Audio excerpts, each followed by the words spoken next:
മിൽമ പാലിന് വില കൂട്ടി. ലിറ്ററിന് 4 രൂപയാണ് വർദ്ധിപ്പിച്ചിട്ടുള്ളത്. ഇതിൽ 3 രൂപ 33 പൈസ കർഷകർക്ക് ലഭിക്കും.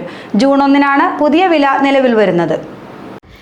ഉൽപാദന ചെലവ് കുത്തനെ ഉയർന്ന സാഹചര്യത്തിൽ പാലിന് വില വർദ്ധിപ്പിക്കണമെന്ന ക്ഷീര കർഷകരുടെ ആവശ്യം പരിഗണിച്ചാണ് മിൽമ വില വർധനവിന് തീരുമാനിച്ചിരിക്കുന്നത്. ലിറ്ററിന് 4 രൂപ വർദ്ധിപ്പിക്കാനാണ് തീരുമാനം. വില വർധനവ് ഏറെക്കാലമായി പരിഗണനയിലുണ്ടായിരുന്നതാണ്. വർദ്ധിപ്പിച്ച 4 രൂപയിൽ 3 രൂപ 33 പൈസയും കർഷകർക്ക് ലഭ്യമാക്കുന്നതിനാണ് തീരുമാനം. മിൽമയുടെ മറ്റ് പാലുൽപ്പന്നങ്ങൾക്കും വില വർധനവ് ഉണ്ടാകും.